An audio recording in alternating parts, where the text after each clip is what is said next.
qiraah kita.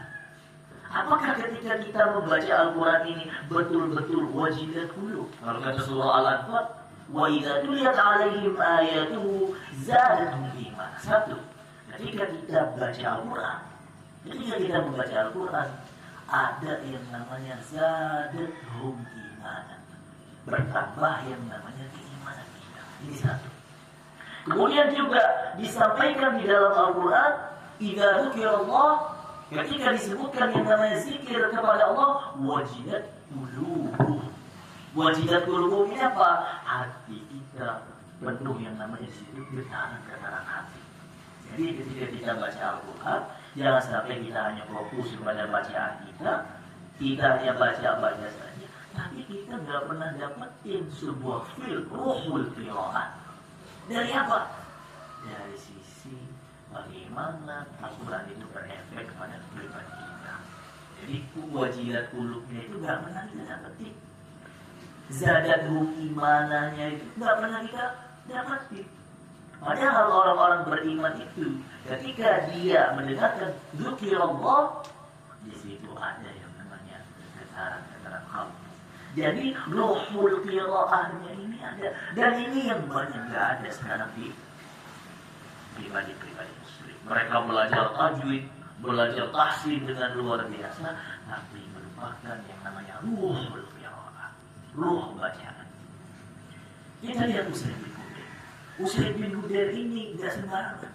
Kalau dia hanya tahsinnya bagus, banyak orang tahsinnya bagus sama Rasul.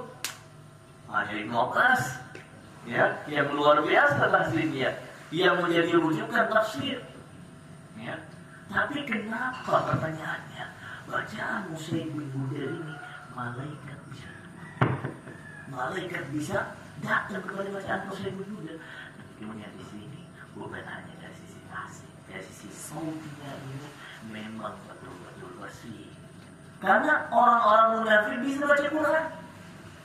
Ya, disebutkan dalam hadis Rasulullah SAW, perumpamaan orang munafik yang membaca Al-Quran seperti apa? Seperti sebuah buah yang mana buah ini sangat harum, tapi ketika dimakan rasanya pahit. Ada ketika orang baca Al-Quran luar biasa, tapi ternyata ketika betul dicoba buahnya ini rasanya pahit. Tapi orang-orang mukmin yang gak baca Al-Quran itu seperti kurma, kata Rasulullah. Gak ada baunya, tapi rasanya manis.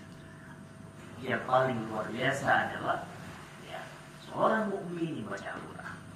Seorang mukmin baca Al-Quran, baunya seperti apa? Kalau dicium, baunya harum. Kalau dimakan, rasanya manis. Nah, kita mau itu beratkan adalah pertanyaannya, apakah ketika kita membaca Al-Quran itu sudah berefek dari sisi pribadi kita? Jadi yang terpenting, apakah bacaan kita itu ketika didengarkan kepada orang lain bisa berefek kepada orang lain? Orang bisa kena hatinya dan terasa sekali mana bacaan yang hanya bagus dari sisi suara, mana bacaan yang luar biasa bisa menyentuh kalbu. Ketika kita mendengarkan, kok rasanya beda ya? Itu biasanya orang seperti itu dia sudah belajar yang namanya ruhul qiraah.